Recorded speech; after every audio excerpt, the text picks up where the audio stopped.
Welcome to Perils of Perception, an event brought to you by the Royal Statistical Society, King's College and Ipsos MORI in celebration of the International Year of Statistics. Today's event is the second in a series. We held one slightly earlier this year on public understanding and trust in statistics, and so this seemed to be a natural follow-on. For those of you who don't know me, I'm Hetan, Shah, I'm the Executive Director at the Royal Statistical Society. And today's event is to explore public perception around a number of social issues and their relationships to the underlying statistics. We've got some fascinating new research which Ipsos MORI is going to present to you shortly. We've had some great media pickup through the day, which some of you may have seen. I was most proud of the fact that Darren Brown tweeted it to his 1.6 million followers. So that's a new audience for the RSS, and I'm hoping for a pickup in our membership. For those of you who don't know the RSS, we're a membership body. We have 6,000 members for those who have a concern and an interest in statistics. So you don't have to be a statistician to join, and I hope some of you will think about becoming members. And we're nearly 3 years into our Get Stats campaign, which is to promote statistical literacy to the general public. And we're focusing in particular on journalists, on the political class, and on the education system. And I think today's research will show that there's still a job to be done in this area. So today we've got a fabulous panel and only a little bit of time, so I'm going to kind of gallop us through the agenda. So first off, we're going to kick off with a presentation from Bobby Duffy, who's the MD of Ipsos MORI. And he's going to have about a quarter of an hour to kick off on the new research that they've conducted for us. He's going to be followed by Robert Chote, who's on that side, who's the chair of the Office for Budget Responsibility, but more importantly is the chair of the Get Stats campaign for the Royal Statistical Society. And after that, Mark Easton, who's Home Affairs Editor for the BBC, will also give a short presentation. I think they'll focus on kind of the economy and the media, but let's see where it all goes. And then after that, Professor Ken Young, who's Programme Director for Public Policy at King's College, and Jill Rutter, who's another Programme Director at the Institute for Government, will give 5 or so minutes of responses to what we've all heard and add up what it all means for public policy and what we do about it.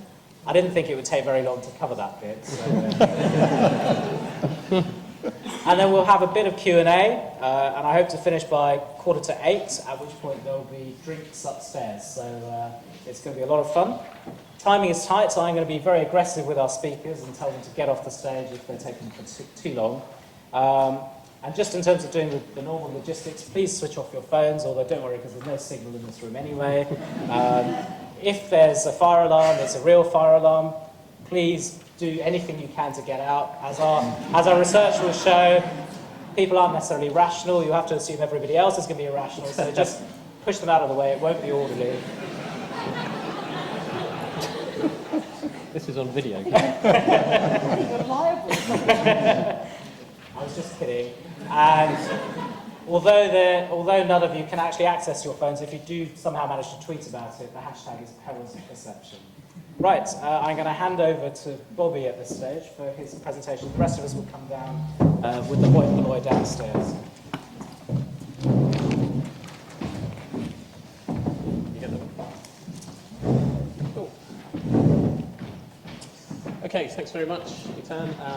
I'm going to talk, as Hetan says, through the survey results, and it's quite an edited version, so if you do get a chance to look at the full results, please do.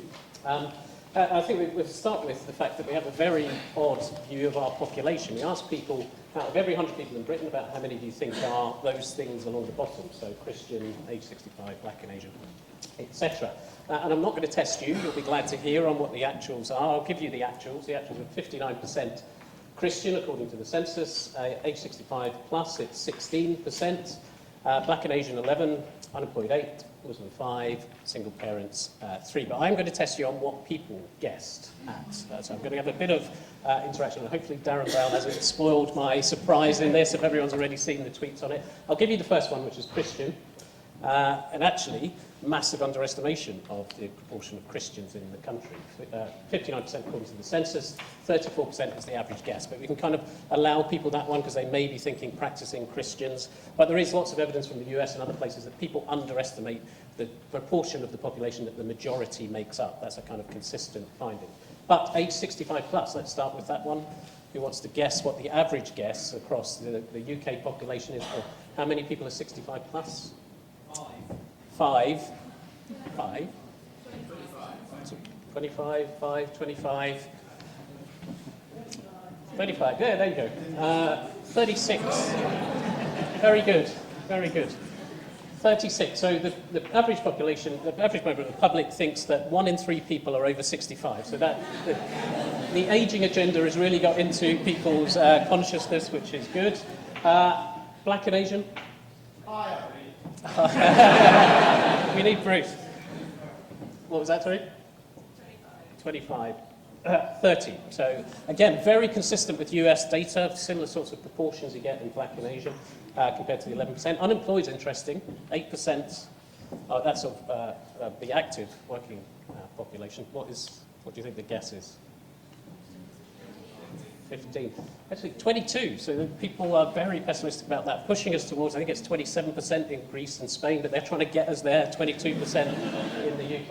And then Muslim, you might have seen this one in the coverage, Muslim. Yeah, 24%. So 1 in 4 people as Muslims in the country, which is quite incredible. Single parents, finally. 30's not far off. 28. 28% of the population. Now again, I slightly forgive people on this because they could be thinking of families.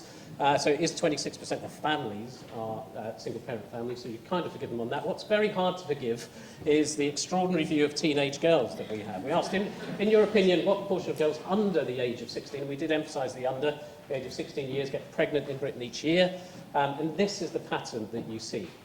Now, it's true, 31% say they don't know, so that's fairly honest, people don't know, but it's also true that 7% of people think 40% or more of the under 16 population get pregnant each year. So that would be in an average class of 30 girls, that would be 12 girls getting pregnant each year. That gives a Mead score overall of 15%. Anyone know what the actual is? Sorry? 1%. Yep. Under that, actually 0.6. Now, obviously, conception rate's very difficult to measure. This is the best estimate we've got, could be slightly higher, but it is around that sort of order, 0.6%. Another classic area where people have big misperceptions is around immigration. And we asked this question on the study, is it more for an analysis variable? I could have told you the results of this. It's always about 76% of people who think immigration is too high. That's been measured again and again. And it's based on legitimate concerns driven by a number of factors. And we're actually doing a full review of people's attitudes to immigration that we're going to release later in the summer. So legitimate concerns, but it's also based on a huge overestimation of the scale. We asked people what percentage of the UK population would think of immigrants not born in the UK. The mean unprompted answer is 31% of the population. The actual, anyone know? 12, very close. 13, Migration Watch would put it up to 14, 15 because of illegal immigration, people measuring that, but still very different from the guess of people. We did an interesting little split for the more survey geeks out there. We did a little split sample experiment. So half of the sample were given it unprompted, so they could just write in a figure, and then the other half of the sample were actually given a list of items, a list of possible responses. And we kept that quite low. We kept the possible responses quite low and quite realistic. And it did have a bit of an effect on people's response. So when you prompt people a bit, it brings down the mean, but only to 26%. So there's still massive misperceptions. It's not just about anchoring or framing in that type of language. So we did want to ask people, prompt people, push people a bit more on why they think it's higher. So everyone who said 26% or more, anyone who said more than double the actual rate, we asked this follow-up question. So we told people that the last census it was 13%, so why do you think it's much higher? Now, we completely take the point that people don't know why they think what they think in a behavioural economics, social psychology type way, but it's still interesting to try to unpick, because the top two answers were people just didn't believe us. They just rejected our facts. So if people come to illegal, so they aren't counted. I still think it, regardless of what you told me, I still think it's much higher than 13%. What I see in my local area and what I see when I visit other areas, so people generalising from their personal experience, the evidence that they have, and then possibly my favourite response and favourite 23% of people in the whole sample just a sort of shrug, I was just guessing, which is good. But interestingly, from a driver point of view, it's only then that you start to get the media things coming in. What I see in TV and what I see in newspapers, again, bear in mind that point that people don't know what's affecting their views, but still interesting that the media comes down there. Good news is we're not alone in our overestimation of this. This is good work, great work from 2 US academics a few years ago, which they looked across different countries, put together lots of different surveys to look at the estimated proportion versus the actual foreign-born proportion. And if people were completely accurate, you'd get a line like that, so everyone would be on that line. You might expect some deviation for people going a bit above, a bit below, but you don't get that at all. What you actually get is this. Every single country above the line, some quite significant, and we're in here. It's true, again, we are one of the worst at estimating this, but alongside France, Portugal, the US, lots of countries very bad at estimating immigration levels. Can't say much about crime because we haven't got much time, but there's more in the study on that, but we are too negative about crime trends. And just to pick out one, we asked people whether they think, whether it's true or false that violent crime is rising, and it isn't. It isn't now. We asked this question back in 2005.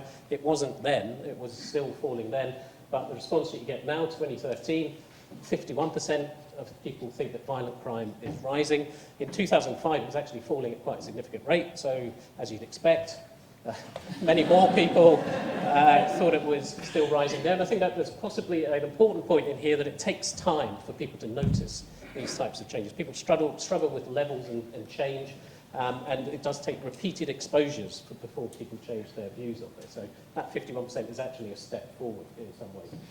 I wanted to focus quite a lot on, not just because we've got Robert here, but because it's such a current issue, why we're very wrong on government spending. So we asked, which of the following areas is that government spends most money on, and that's the list that you get. So you've got interest payments on national debt at the top there, then health, working age benefits, all the way down to transport. So that's pretty wrong, but you can see that it's easier to see that it's wrong when you put it in the actual order, the actual rank order of government spend, and that's the actual amounts. We think they're right. I'm a bit worried having Robert there checking our figures, but we think that's right. That's a 2012 spend for this managed expenditure. So a lot to take in, and there are four things that you want to pull out is interest payments on national debt. Much more overestimated. The top answer actually comes kind of mid-table in terms of the actual amount spent on national debt. And then a classic of misperceptions, overseas aid. 26% of people think that's in the top 2 or 3 things that the government spends money on, when it's actually around 1% of spending. Only it's £8 billion on that, which is interesting when you contrast it with state pensions, for example. So more people pick overseas aid as a top item of expenditure than pensions, but pensions cost 9-10 times the amount as overseas aid. And then interestingly, education in schools also underestimated as well. But just picking up on that pensions point, we asked a specific thing about pensions versus JSA, so job seekers allowance. Which do you think the government spends more on, job seekers allowance or state pensions? This is the response that you get. 29% say more on JSA, 11% say about the same, 47% say pensions.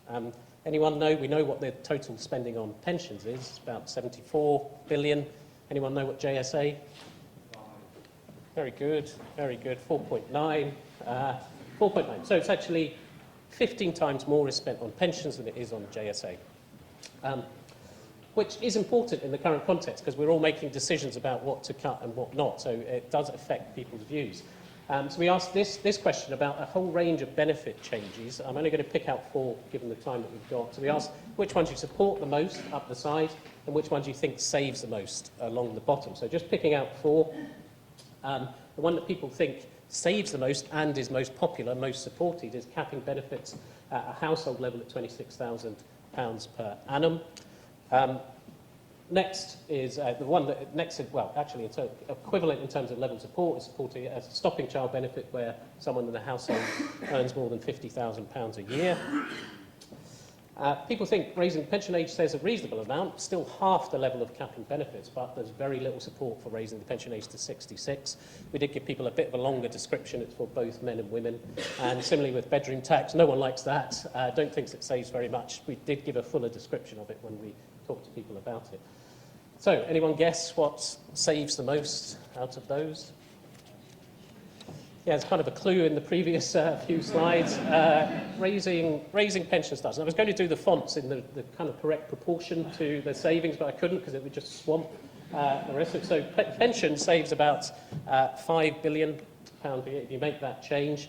Capping benefits at 26,000 saves that amount in that sort of font. And actually, someone pointed out today, that's the IFS figures in the budget. It's actually more like that amount, 185 million.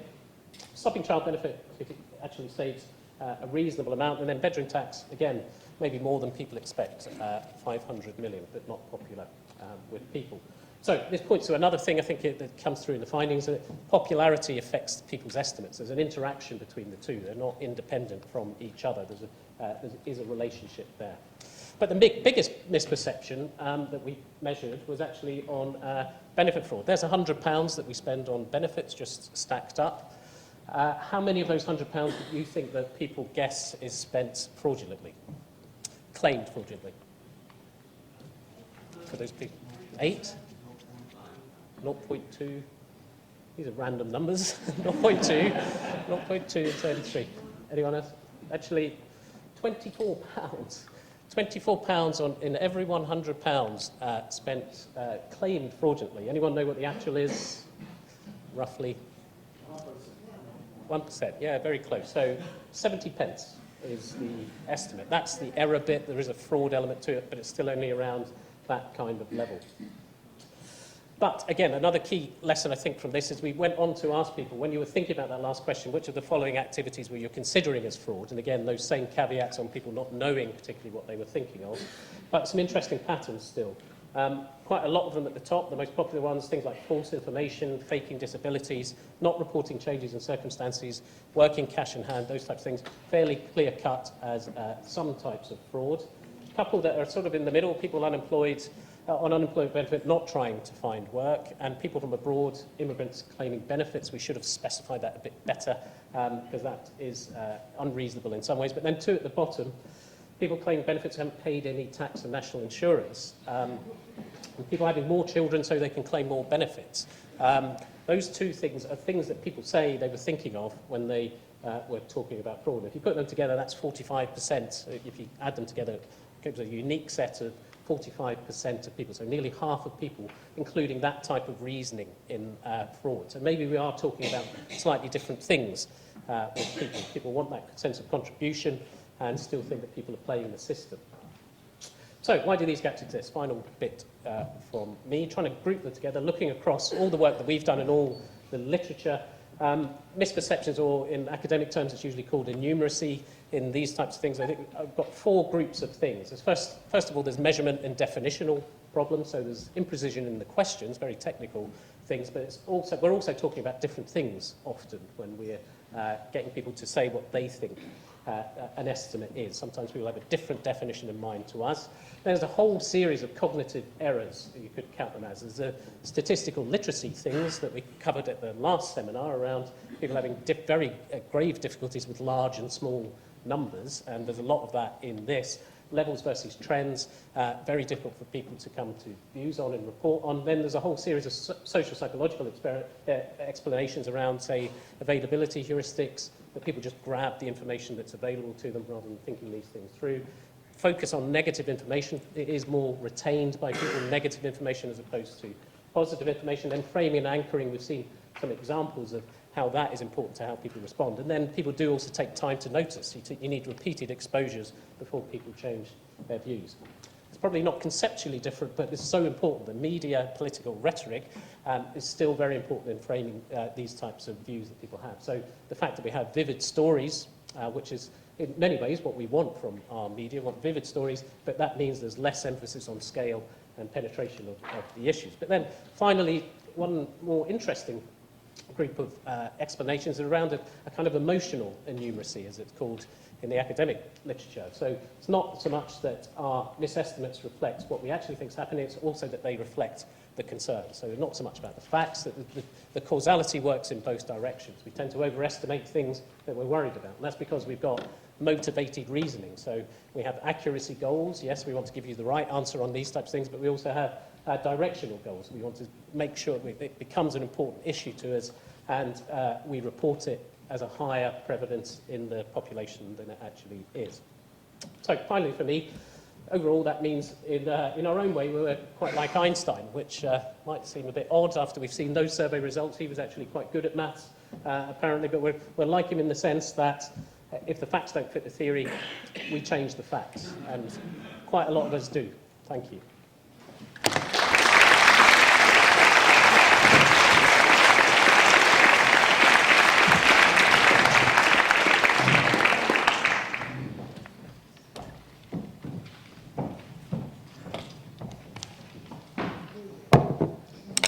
Good evening, everybody. Thank you very much indeed for the invitation. It's a great pleasure to be here, and also a great pleasure to be involved with the Get Stats campaign, which, as I think we've demonstrated already, shows that there's quite some mountain to climb on some of these issues. I enjoyed Bobby's list of misperceptions very much. I thought that was a fascinating selection. As he was going through them, it did remind me of another, I guess similar in spirit, misperception, which we used to come across a good deal when I was at the Institute for Fiscal Studies before doing this current job, which is people's perceptions of where they stand in the distribution of earnings and income.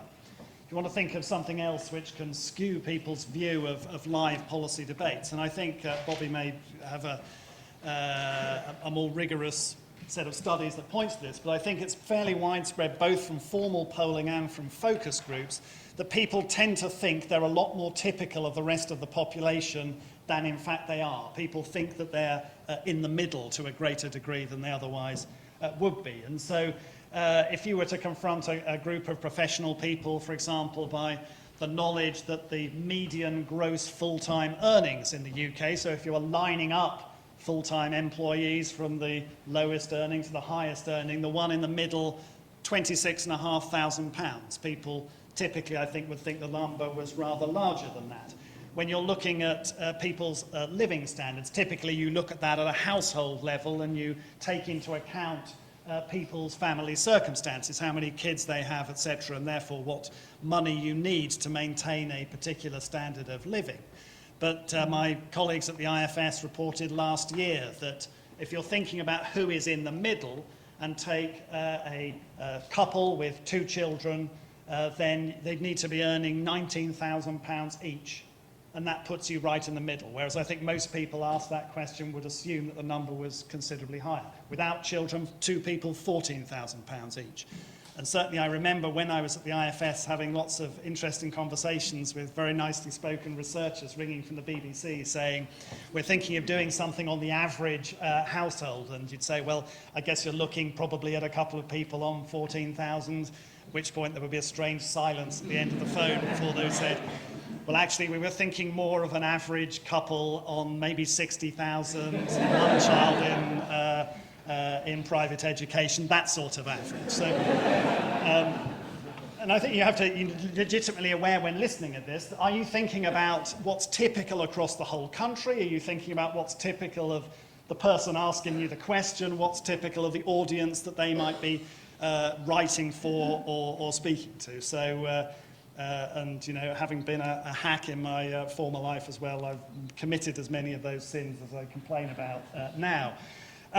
What I wanted to do is to move on a little bit from Bobby's described misperceptions where people have simply got the facts wrong. You know, they just do not understand the reality that is out there, and that can clearly skew policy debate. It can skew policy decisions.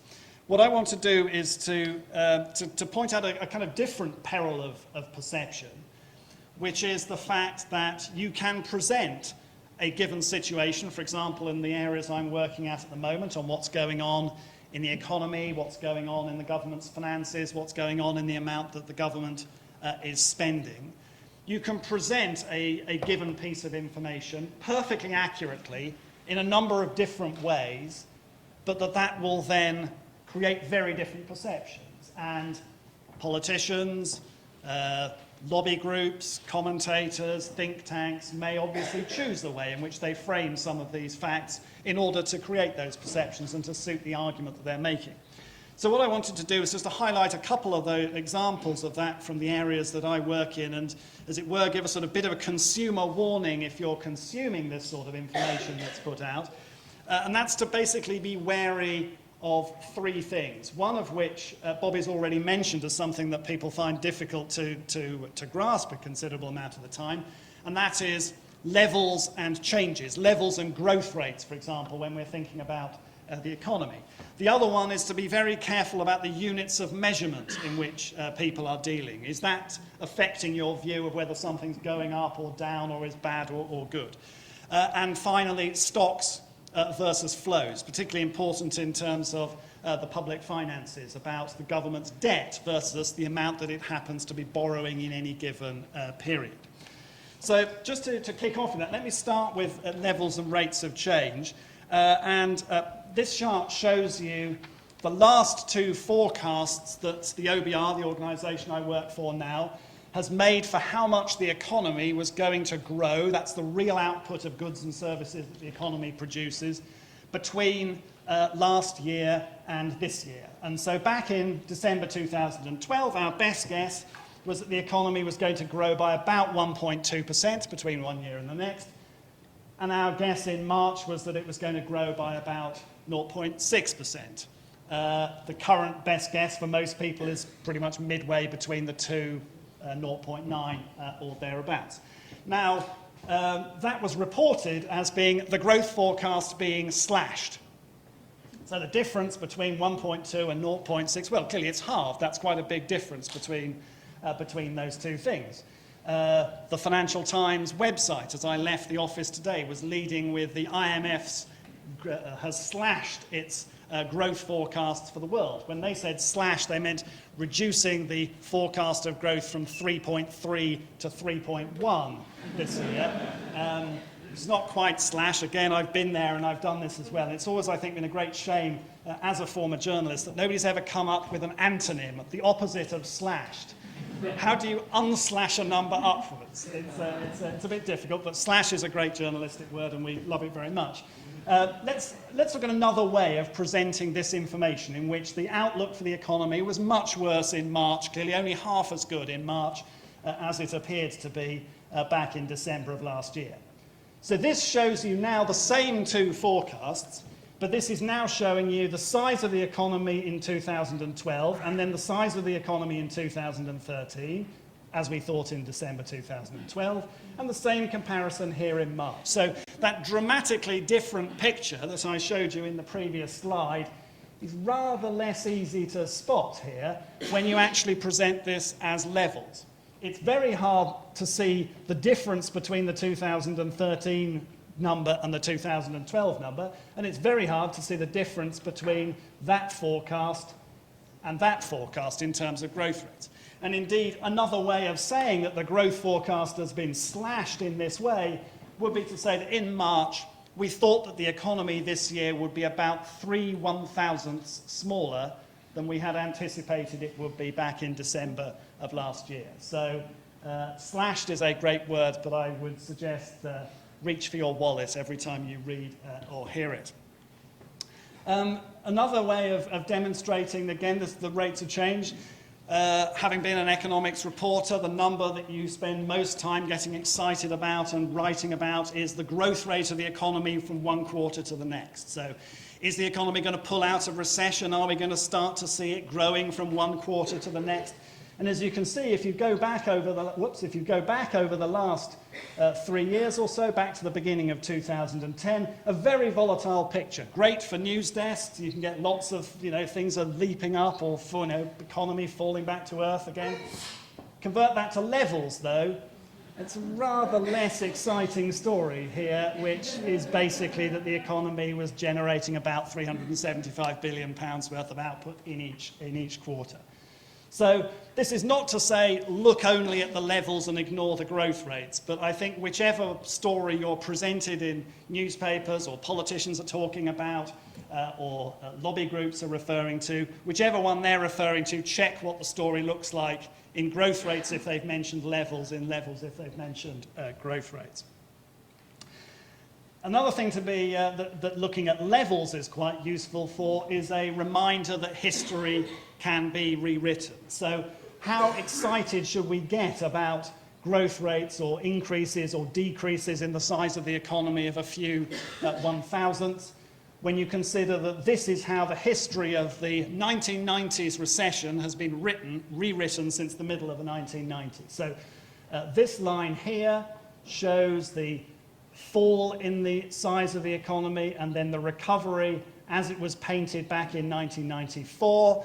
With many years of statistical hindsight, this is now the picture, or a year ago, this is the picture that was painted of the economy. So the recession at the time, significantly shallower, arguably about a year shorter, and a stronger recovery. And even now, years and years after the event, the statisticians have got new information, they're looking back at the methodology and changing their minds about how much has gone here. That's not something to complain about, that's the nature of national accounts, which are a work of beauty, but it does mean that you should have that in the back of your mind when you think about how important a particular relatively small movement is from one quarter to another.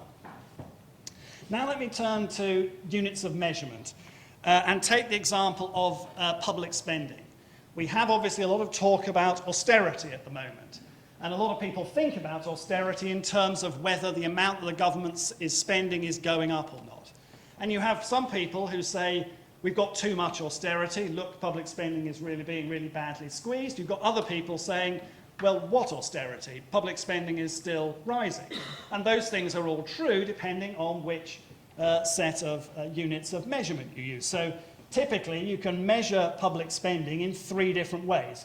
I've got here nominal terms, real terms, and percent of GDP.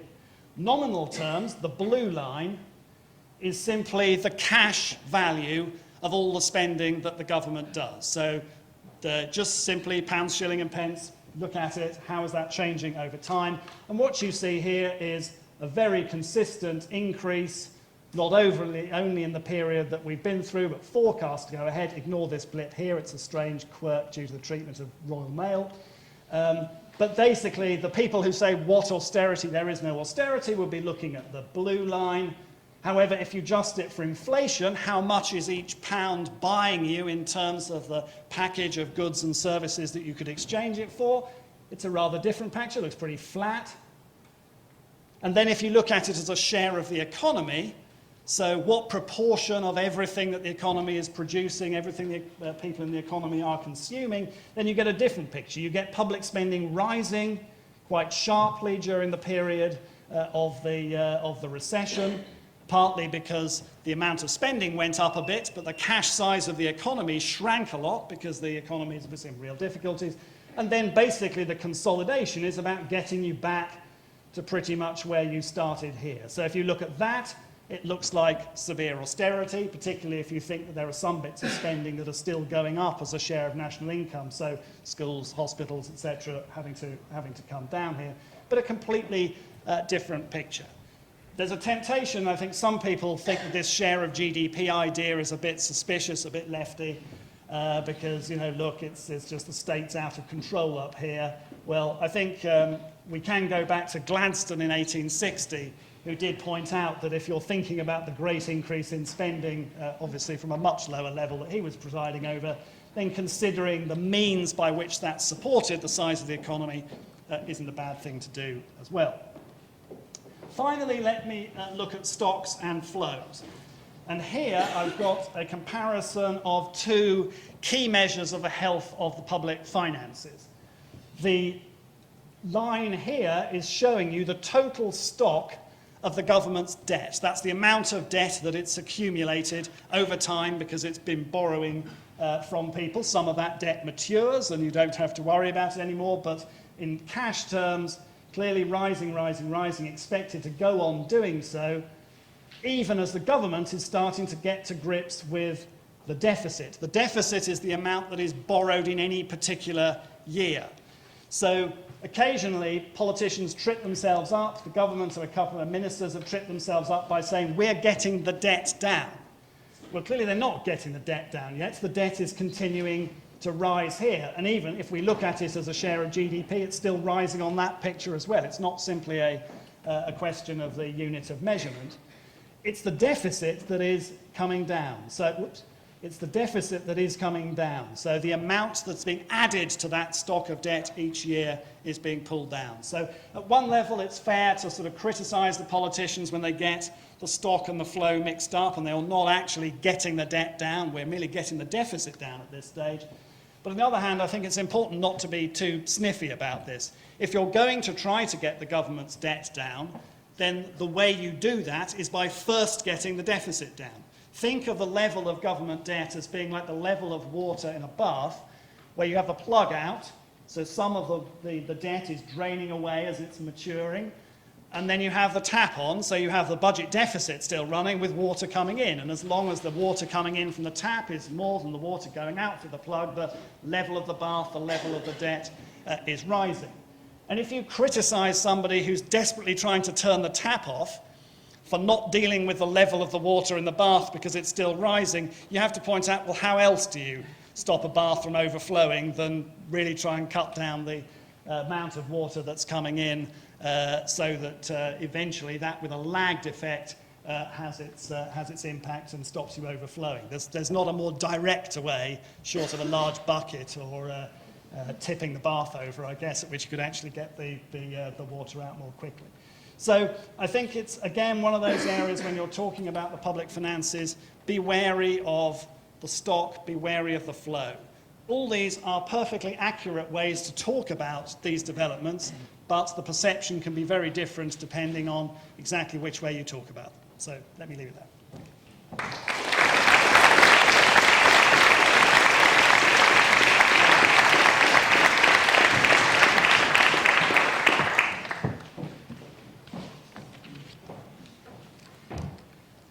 So I thought that was well out of my comfort zone. Too many difficult numbers. I like simple pictures. So I thought I'd just show you some nice pictures. There we are. It's nice.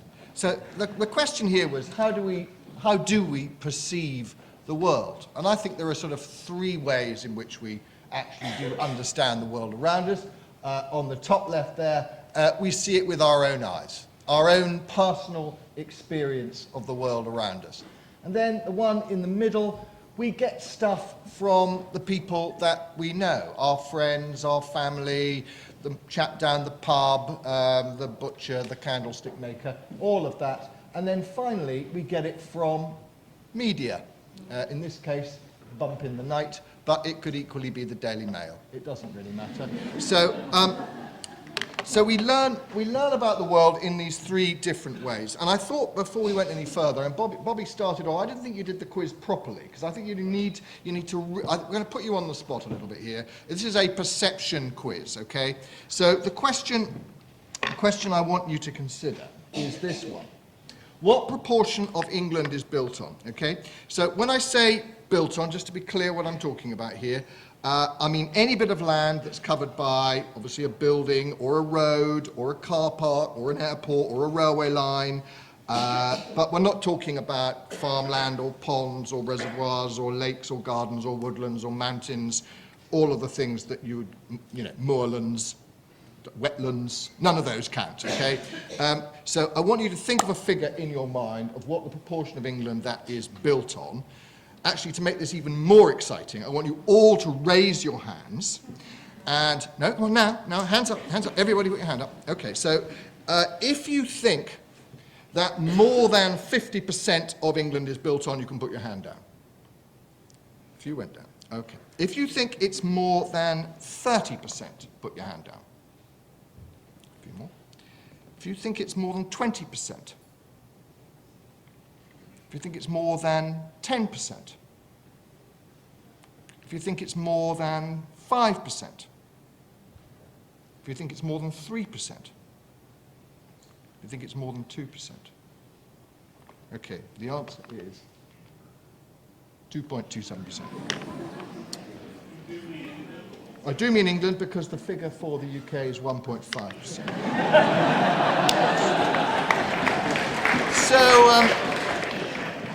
So how can this be? How have we got this so wrong? This information, incidentally, comes from the biggest ever piece of mapping work done in Britain. It's called the UK National Ecosystem Assessment.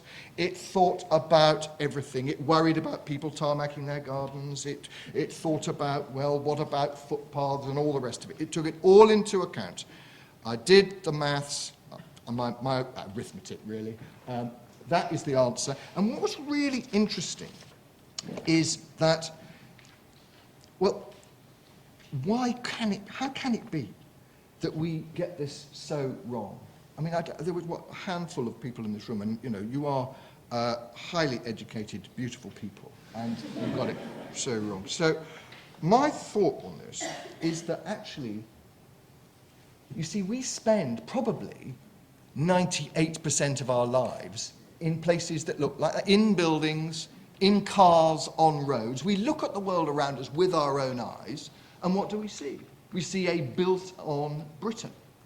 And if we ask our friends and our colleagues and other people that we might meet, they also live 98% of the time in the 2% roughly of Britain that is built on. So they're no better either. And the media, well, actually, before I come to this, there's something else that's sort of interesting here, isn't there? This is the view you get when you fly into Heathrow. And we all of us do that. We look out and we go, blimey, isn't that green? I didn't realise.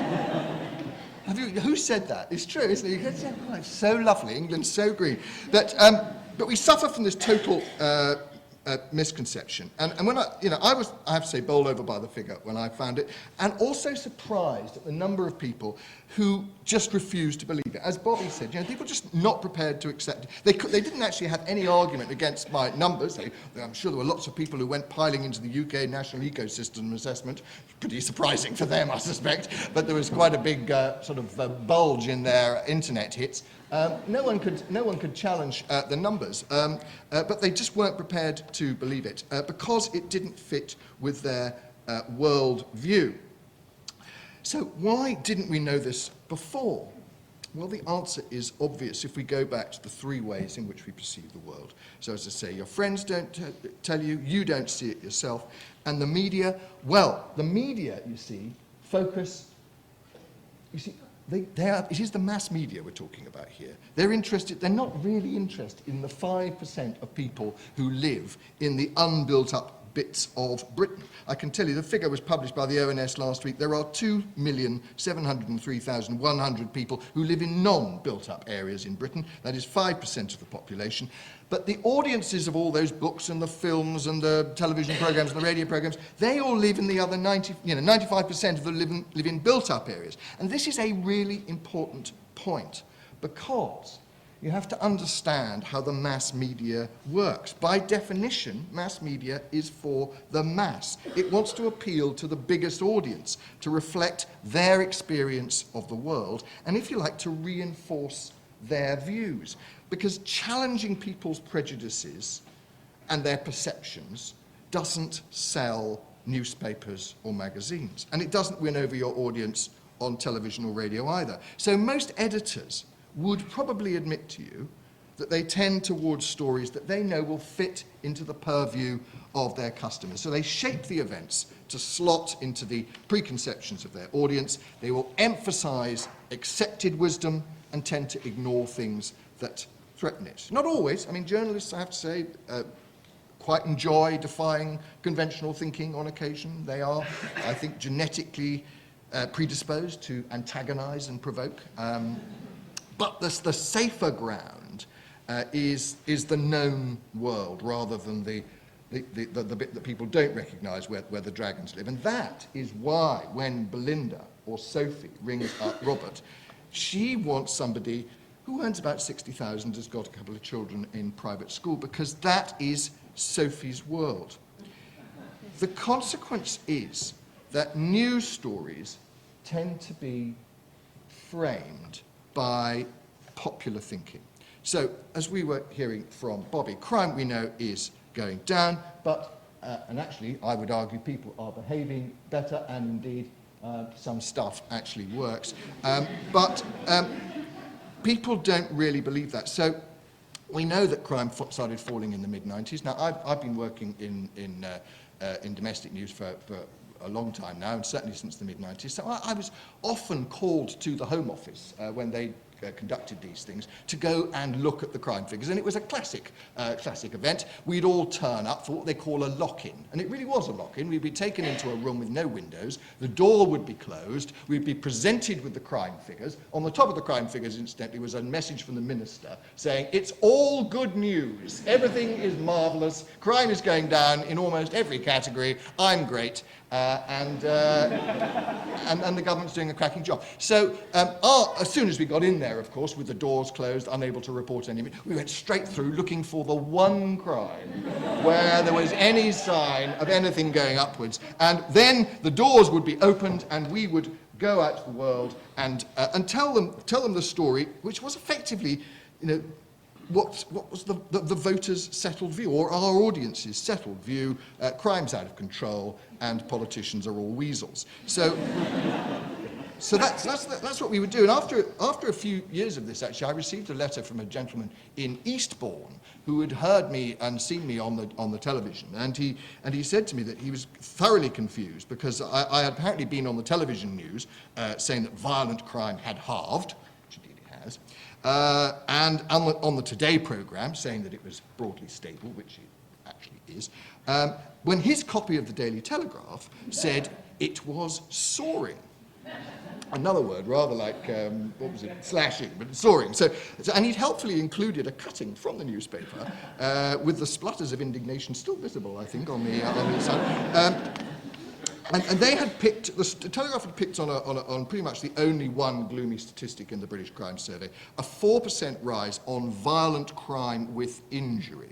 Now, I'd actually come across this 4% rise in violent crime with injury statistic a few days earlier because some of my BBC colleagues had also latched onto it, and we were headlining on our main news in the kind of way the BBC does. Overall crime is down, but violent crime is up. Now, my own splutters of indignation echoed around Television Centre because as I sort of thrashed out a memo to say, look, you need to understand that this 4% rise in this quite narrow, actually, definition of violent crime, doesn't cover GBH, it's quite a small category, is based on precisely 39 crimes.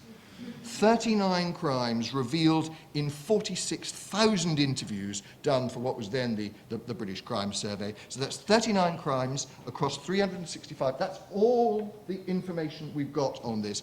Now, my correspondent from Eastbourne is like most of us. He didn't like having his perception of the world challenged. That's why the frames around stories don't shift very much.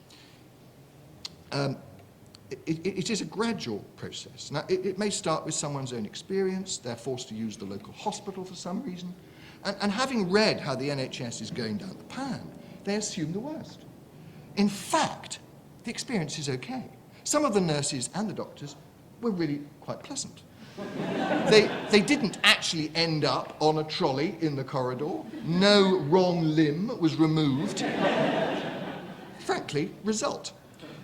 Now, they share this surprising experience with some of their friends and discover, we had the same thing. We went to hospital, we didn't die, we weren't abandoned.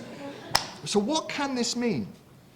And what they think they assume is that they are the chosen ones. They are blessed to live in an area which is actually, it just bucks the general trend, and that's probably because of them. It's a fair point, isn't it? Now, this framing of perception is how news often works. So most stories have to fit inside the frame. And sometimes something does happen to shift the frame. It is usually glacial, but it can be dramatic. So going back to our things, it could be a personal epiphany. It could be a conversion by friends in the pub, or it may be perhaps a poem or a book or even a news bulletin, which is a sort of revelation. But the fact is that all our sources of information offer only partial understanding. Perception is, in a way, the reality until something or someone comes along to change it. Thank you very much.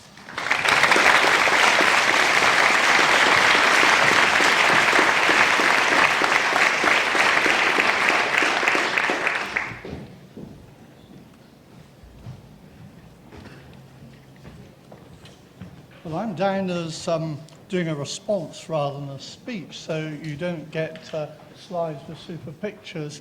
And alas, not even a quiz from me. But I was going to come at this as from a rather oblique angle, having had the privilege of seeing Bobby's slides before this event and having a chance to mull them over. And in fact, much of what Mark has said has provided a bit of a bridge to what I want to argue. But anyway, I want to come at this from a slightly oblique angle, as I usually do. It's my habit. Clearly, Bobby's established as clearly as anybody could that public beliefs about social conditions map very poorly onto realities. It's not a new point. We've seen it comprehensively, graphically, dramatically this evening. We can deplore this situation. We can look for scapegoats in the media, for example, and I think Mark's rather encouraged us to do that with the inside stories he's just given us, or by way of sort of public exculpation, we can try to understand why this might be so. First of all, I think about the underlying beliefs which are revealed in Bobby's figures.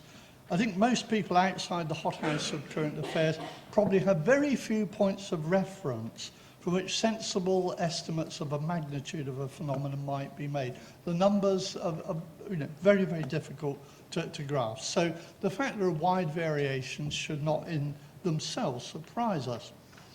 The second important issue, I think, is actually not the belief that such and such is the case, whether we're talking about immigration, crime, the economy, but the evaluation of it as a good or a bad thing. So estimates of immigrant numbers, estimates of the incidence of crime are actually, they go beyond beliefs into the way in which people evaluate a situation in terms of hostility or not to migrants, or fear or not of crime. And we loosely talk of these as values. The emotional aspect of what Bobby was talking about, motivated reasoning, I think he called it. And thirdly, insofar as these conditions connect with people's life worlds, they may matter to them in an immediate, very deeply personal way, as something to which they feel distant, detached, or as something that is very pressing upon them and connects with them. And social psychologists call these cathexes. So while we might think that beliefs drive values, oh gosh, there's an awful lot of immigrants about, that must be a very bad thing because there's so many of them, I think it's just as likely to be the other way round, as a kind of reciprocal causality. So beliefs about the magnitude of teenage pregnancy, which are really startling in Bobby's figures, I think reflect underlying evaluations of teenagers' conduct and teenagers' sexuality. And it's almost certainly, I would guess, the older cohorts who take the more negative view. And of course, one really does want to see the subgroup breakdown, who thinks what and why. So this dependency of beliefs on values and experiences works even more strongly as people experience or they expect to experience unwelcome interactions, and this magnifies their prevalence. So I'm going to talk a bit about the different sorts of places that people live in and how that might affect them.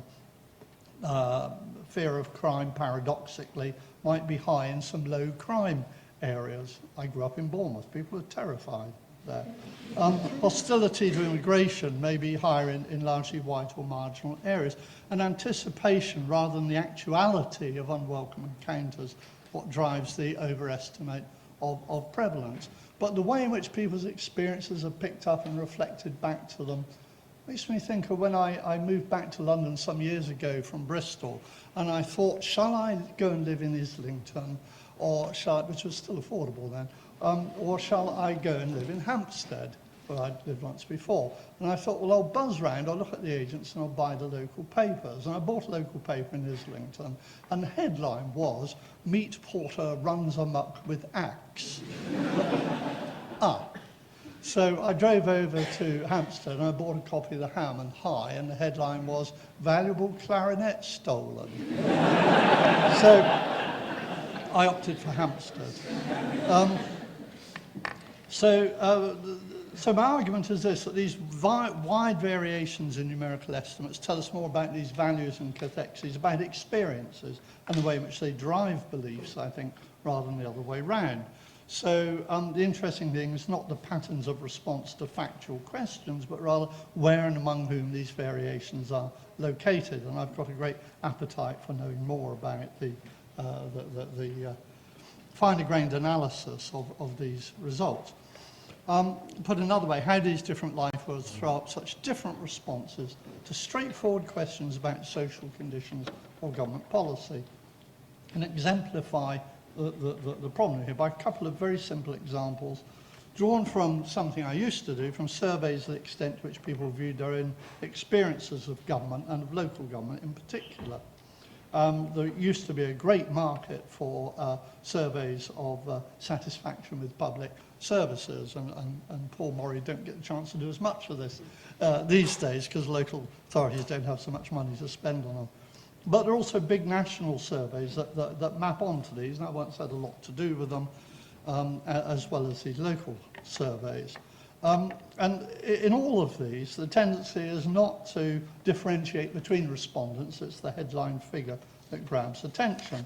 But, for example, major national surveys conducted a few years ago revealed low level of satisfaction with primary schools, most alarming. However, if we filter out those respondents who do not have primary age school children, levels of satisfaction are dramatically higher. They got from 54 to 81%. So users are relatively content, but the non-using population is more critical. But what do they mean when they're responding in this way and saying, we're not satisfied with primary schools? They're not actually using them.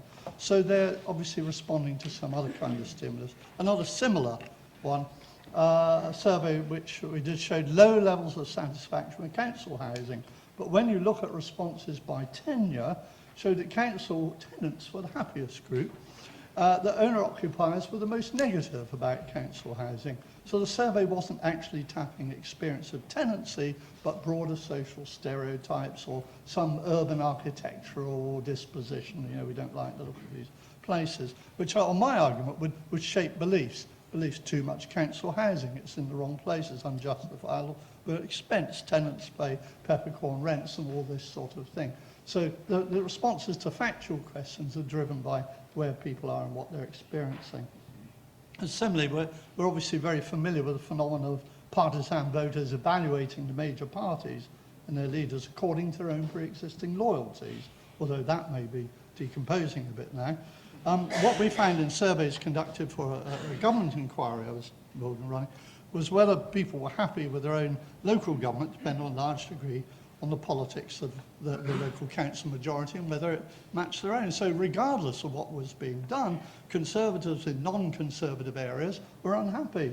And Labourites in non-Labour areas were moderately unhappy, and the happiest people lived in areas where the local politics reflected their own beliefs. So it's where they were and where they were coming from affected their views of whether this was a good thing, whether too much money was being spent and so on. So my argument is that location, and not just in an obvious physical sense, is of great importance in understanding how the experiences that people have and the values that arise from those experiences shape their beliefs as revealed in the responses to Ipsos MORI's questions. So they may indeed misperceive the realities of contemporary affairs and policies, and that obviously is dangerous and needs to be addressed. But we too may misperceive their misperceptions. Thank you very much.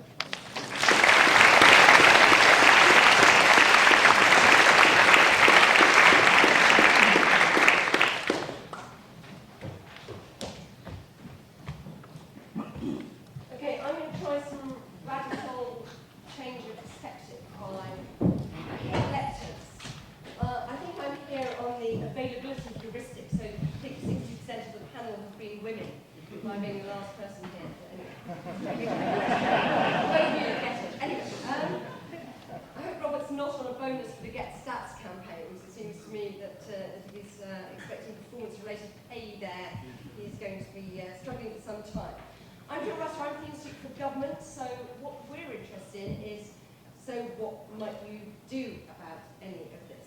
So the obvious response of an elite policymaker is, well, these people don't know what they're talking about, do they? And that gives us every excuse for ignoring everybody. So we can just do that and go home and have a lot of time for Q&A. Let's think about one or two other things that might be relatively useful to do. I think Robert makes a really interesting and useful point. Robert is, after all, the man who was economics editor of the FT, had a really interesting exchange with my extraordinarily serious deputy when I was press secretary at Treasury. After the FT managed to headline UK back in recession, my very, very nerdy economist deputy rang Robert up, put him on speakerphone, because he was going to give Robert a bit of a challenge, and said, no serious economist could write that headline. And Peter then had to pick off the floor as Robert Chote said, we're not in serious economics at the FT, we're in show business.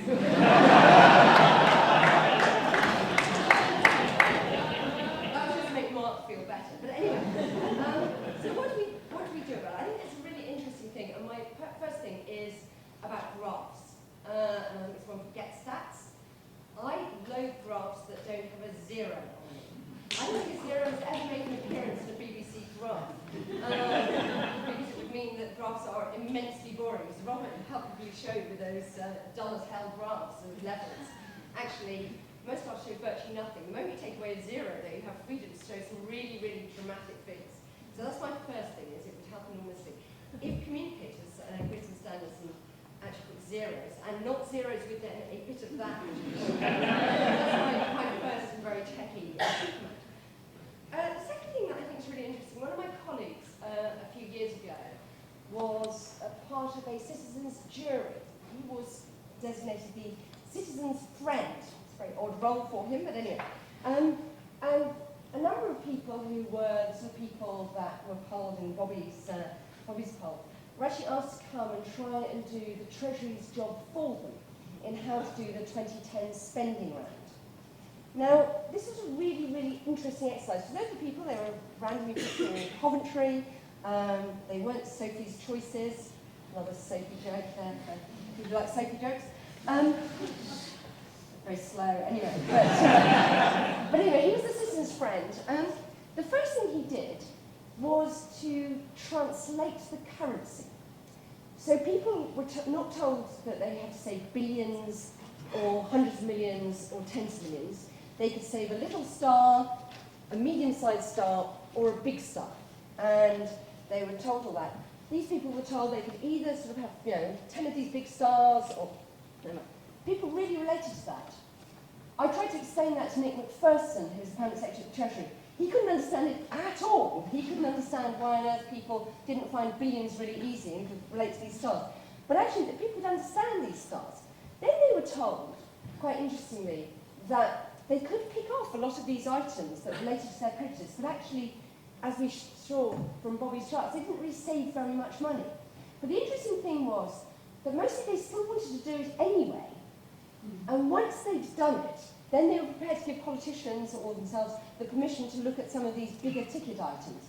But actually, one of the things that was driving them, and I think it goes to some of the things that Ken was saying, was actually their sense of what's fair and actually what makes sense. I mean, I'm prepared to start talking about raising the state pension aid, but only after I think I've done some of these other things that are doing. So I think it's really important to say you actually need to sort of engage with people. And I think one of these things that it does say is actually the sort of citizens' jury technique of actually taking people and being prepared to invest in taking people through the arguments repays really quite considerably compared to just asking people in a street a lot of polling questions. And I still don't agree with the National Ecosystem Assessment figure. No, take that out. I think it includes gardens, but I think of counting built-up areas, so I think the figure's 15%. Anyway, so I'll take Mark on. I'm going to talk to the people tomorrow about that. So I think there's a really interesting thing of saying, actually, engagement. And actually, I think it's right that quite a lot of what people are doing are signalling areas of concern. But quite interesting, then to take people behind those numbers, behind some of those sort of prejudices that you see, and actually personalise the stories. One of the things that they did at the systems jury was actually people saying, you know, disabled wasters on benefit, whatever, and so they said, okay, so now think of the case of Robert. Robert's had an unfortunate accident, can't work, so whatever. You know, Robert this, that. Is he still a disabled waster whose benefit you want to cut? And actually, as you gave people real case studies, their attitudes changed. So don't assume that people are just sort of locked into these.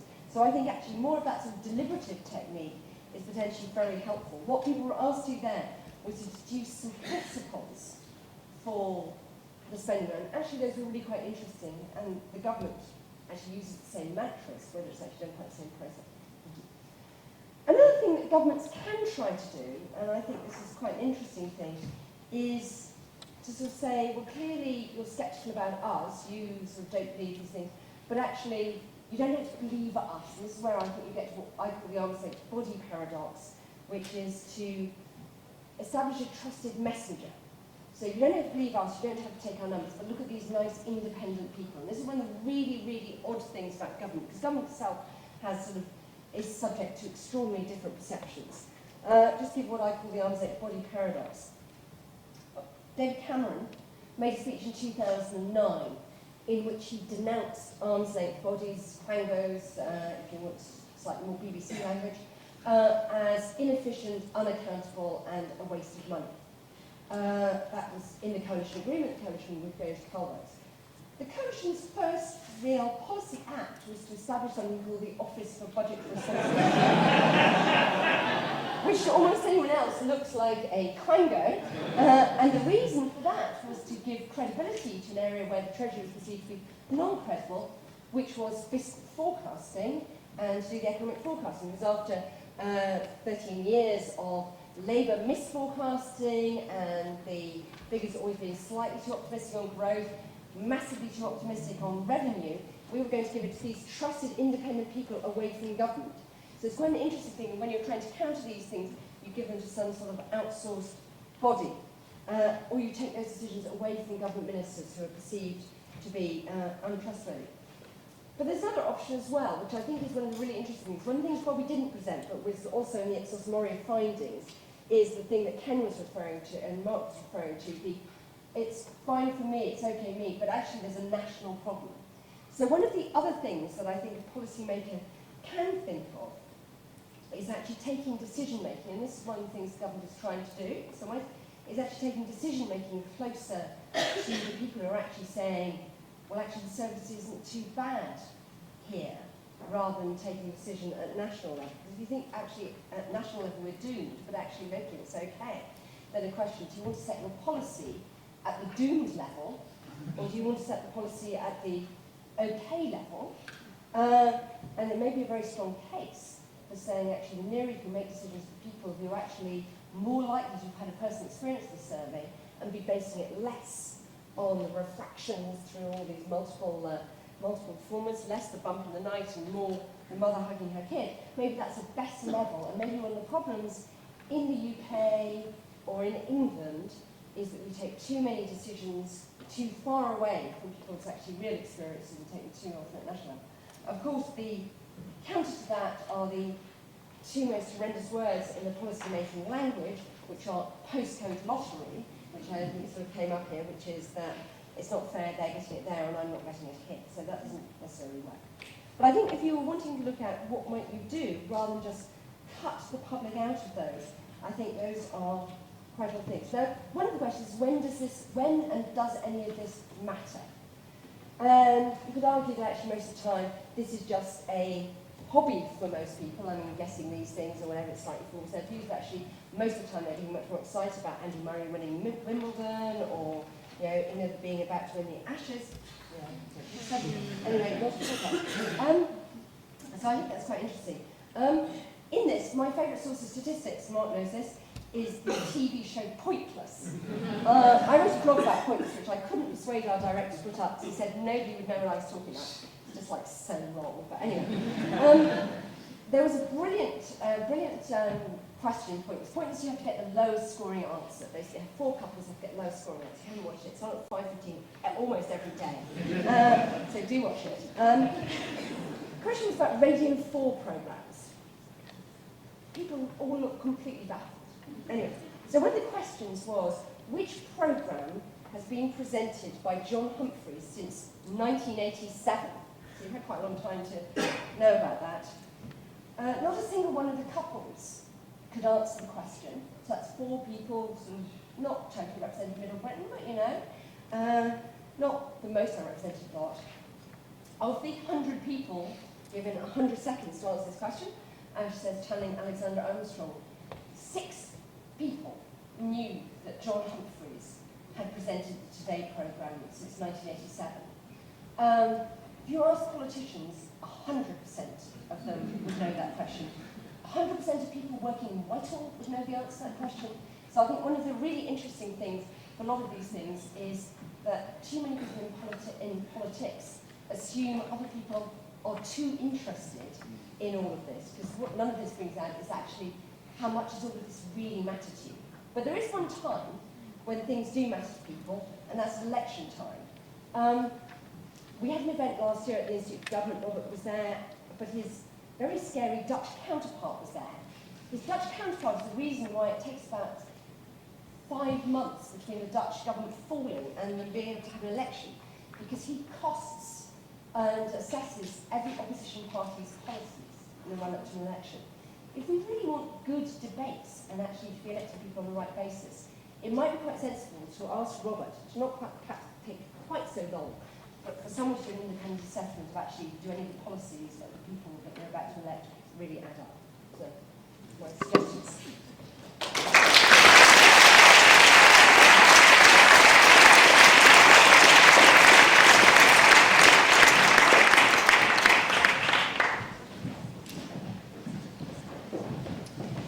For those of you dashing away early, there'll be no drinks for you upstairs.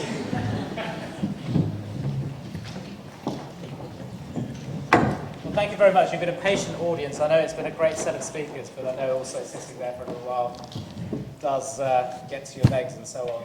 We're going to have just a quick round of Q&A with the whole panel, but you will be released from your torture in a quarter of an hour, so just hang in there. It is. But set expectations low. So, I'll take questions in sort of batches of 3 or 4, and there are roving mics, so if you could wait for the mic. Since you can prove anything with statistics, If you could just wait for a mic to come to you first.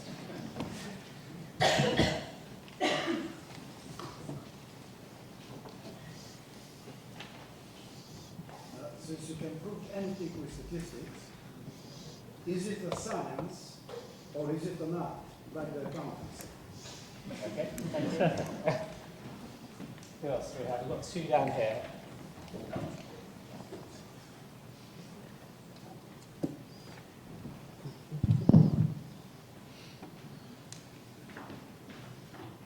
Microphone?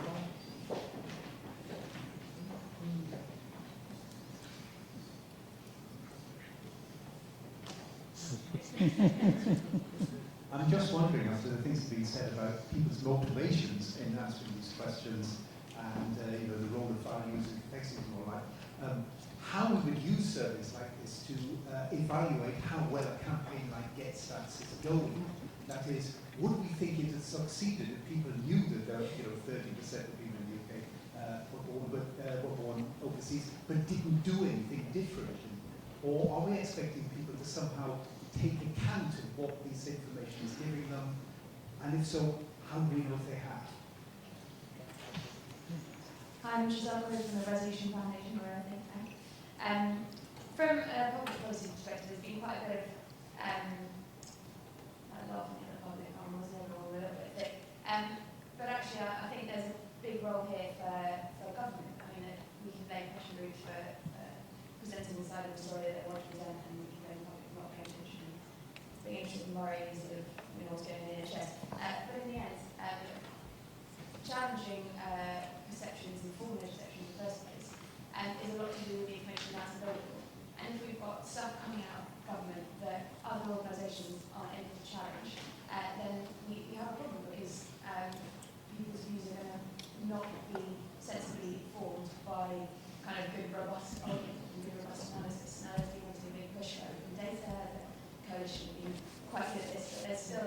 a lot that analysts from outside government can't get into in terms of analysis from within government. I say this was an analyst who was within government and is now outside of government, seen both sides, and both sides of this together each other. So we think that there's Okay, thank you. Should we have a couple more, and then I'll throw it back to the panelists. So I've got one here, and then we'll go up to you upstairs afterwards.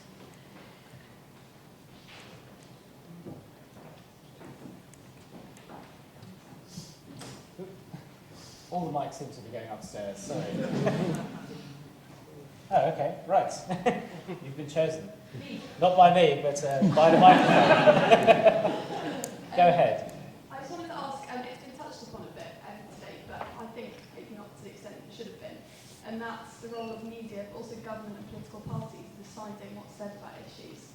I think that's particularly true on welfare in the last few years, and it's probably got quite a lot to do with people thinking that the number of benefit fraud is a lot higher than actually is. And I was just wondering what we can do to help change the way that it's presented in the media, between government and that kind of thing. Great, thank you. And then finally, we've got one up there. So, It is. we've heard a lot about the difference between what people think is true and what is true, and we've heard from Jill about how to get around that gap. I'm wondering, is it possible to bridge that gap, or do we just have to work around it? Great. So the questions we've got, is statistics an art or a science? Can we use the data to calculate the GetStats success? What would that success look like? Is there a role for government in creating more sensible, kind of realistic views amongst the public? Is this all about the media and political spin? What can we do about it? And do we have to live with this gap, or is there some way of bridging it? So I'm just going to go through the panel, and you can respond to whichever bits of that you fancy. Robert? Thanks very much. Let me just pick a couple of those. I mean, the availability of data within government to be able to get hold of, I think, is a very important issue. One issue, though, is actually knowing what it is to ask for. I mean, this arises with the growth of FOI, freedom of information as well, is that quite often you don't know what is available to ask for, let alone whether that would be available to you. One of the things that we've tried to do since we've taken over the task of producing the fiscal and economic forecast is to respond. Is basically, if we haven't published a set of information, people can ask for it to publish that, and once you've done it, it adds to the accumulated stuff that you're publishing every time. But it's still, you can see some people's difficulty of, if I'd known that had been available, then I would have asked for that some time ago. So I wonder whether there is some way of sort of making people more aware of what there is to ask for at the outset, and whether there's some way of doing that more systematically. That said, I think one has to be slightly wary of governments that respond to this thing by saying, okay, you want data, we'll give you data, and spewing out numbers that are, basically of no practical use to the individuals who are receiving them. This happened, I remember, while I was back at the IFS with the Treasury producing public expenditure data that was basically distributed in a form that about 3 people in the known universe would have actually been able to process. And I think in terms of the propriety as a statistician in public service, you have a responsibility to present data in a way that informs people. Now, they may take that data and say, well, actually, I'm going to answer a different set of questions, and you've not answered them in the way I would have done. But there has to be a responsibility in the part of the statistical agencies, statisticians, to produce that in a way that provides context and provides support for the people who are going to use that. I think that's got better, but could doubtless get better still. I think that a couple of questions are raised. It's very important, if in a lot of these sort of policy areas, if you can find trusted intermediaries, it's coming back to your point, which need not be official bodies. I mean, this is what we were trying to do at the Institute for Fiscal Studies in those areas that we were interested in. I think, for example, in education, it's been for quite a while harder to find sort of trusted people to go to on interpreting statistics in that sort of area, again, better than it was, etc. But actually trying to identify those civil society groups, not necessarily Quango's official bodies that can help intermediate that, because you know, at the end of the day, not every member of the public is going to wade through the databases that are available on, you know, even if they're more easily available online, and be able to do the stuff themselves. Thank you. Mark? Art or science? Well, I suppose statistics are, they are an art really rather than a science, but they're better than nothing. I mean, if we're going to try and work out what the world's like, I'd rather it was based on statistical evidence than what the man down the pub says. So I'm kind of in favour of them by and large. So challenging, someone suggested government should challenge misperceptions.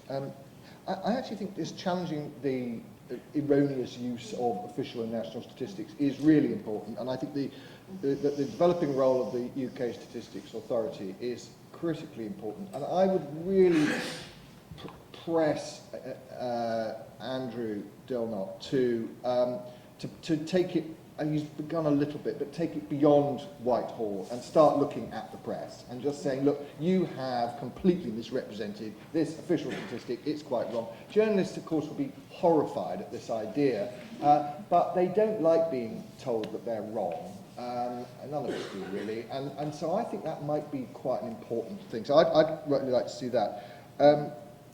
Actually, Jill mentioned something I thought was really interesting about the media's role. I don't think you are ever going to get a situation where, you know, newspaper editors or even television program makers are going to start going, no, you're absolutely right, we have misrepresented those figures on X, Y, and Z. That's not going to happen. But I think there's another aspect to this which we can develop, and I think we've got the technology to develop, which is the point that you were making about deliberative democracy. And I've actually suggested to, not the current, but a previous Director General of the BBC, that the BBC should take on this role. And I'd be happy for you to let me have your feedback on this idea, so that we would, as the BBC, recruit, let us say, 100,000 BBC citizens, and that we would then ask them to participate in a process whereby we say, well, what do you think about nuclear power, or nuclear weapons, or whatever we decide it is, capital punishment, and we ask them their view, and then we take them through a deliberative process. And the BBC does this. This is actually what I do for a living, is that deliberative process. So we can do this quite well. We can provide them with videos, and I mean, you've probably done the same training modules that I have, you know, health and safety, did you spot that bin was in the wrong place? So we could do this. We could actually make it relatively entertaining. We could do it online. We could get our little old ladies in the Orkneys to do it as well, so it was properly reflective. And actually, with those kind of numbers, 100,000, that wouldn't be half bad, would it? If we could get, you know, we could be, even if we only got 10,000, it'd be better than the stuff that MORI produces. Actually, it wouldn't. It would be just as good as the stuff MORI produces.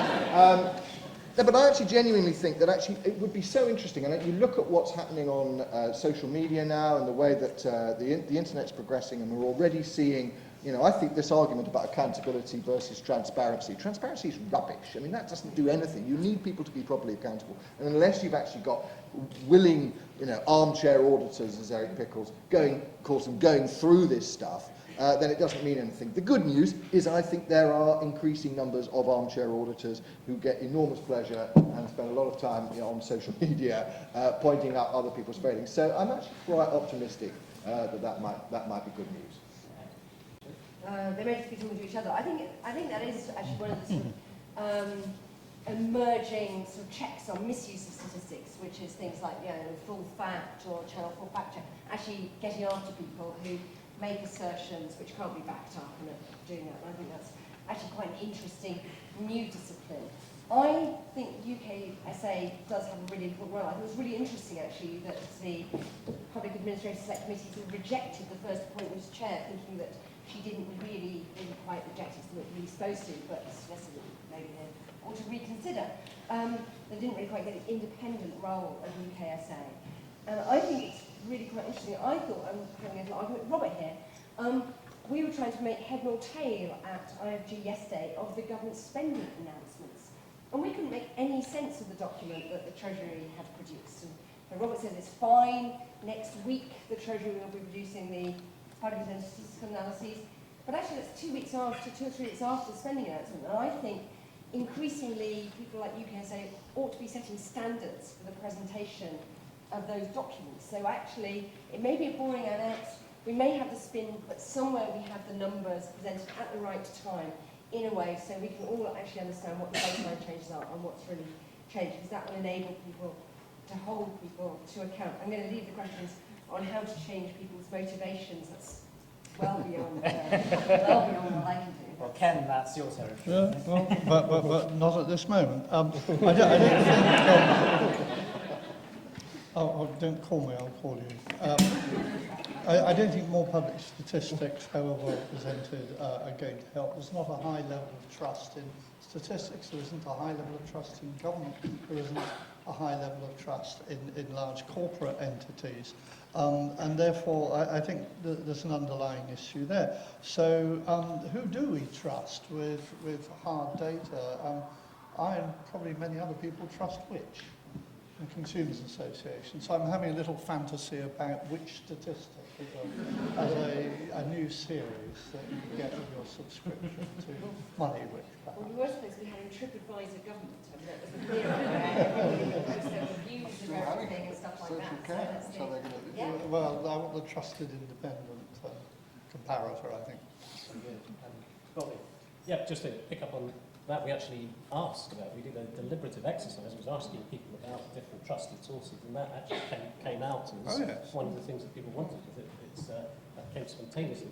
A body like which that looks at those types of things would be very good. So I think when I just trying to put some of the questions together, I think the key thing is what you do about it, and the key aspect of that is what you think is driving the misperception, whether that is caused by concerns reflected through, or whether you think it's just these misperceptions that you can correct. And the boring answer is it's going to be a bit of both, and so that means that the kind of myth-busting activities that are probably not hugely effective are still worth doing if done well with people. But, so the types of things like independent sources of information, UKSA and full facts, definitely those types of things to challenge misuse of those types of statistics are very good. I think the thing that you would say is it's been with us for a long time. As Ken says, this is not new findings. We've got, we've seen this type of pattern for a long time.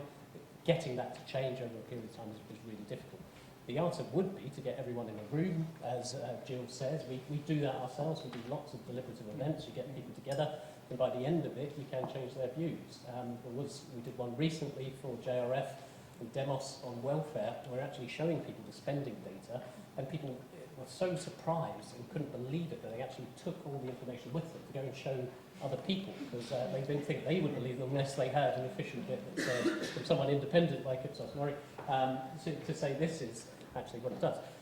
So all of those things together, but I think we have to be realistic about how much you can change in those types of things for the types of reasons Mark says, and that's why narrative is just as important as this sort of myth busting. And I think making sure that we understand where people are coming from, what these views are being driven from, and then creating a narrative, an emotional attachment as well as factual-based ones, really important for shifting people's views or getting them to a better informed place. Great. Well, I think that brings us to the end of our talk. I'd have loved to have done another round of questions, but we're out of time. I mean, I think Bobby's sort of final analysis is right. We've got to work at this on a sort of multiple levels, and the RSS Get Stats campaign is trying to do just that, working with the policymakers and politicians, with the UK Statistics Authority, partners like Full Fact, and academics and others. So, you know, we've got to work at every level of the system. We hope you get involved with that. So if you see opportunities from your own organisation to work with us, do get in touch with us. Let me just thank you all for bearing through this fantastic set of presentations, but in cramped space. Let me thank Ipsos and King's for the venue and the research and so on. And let's thank our speakers with a final round before we go up for drinks upstairs.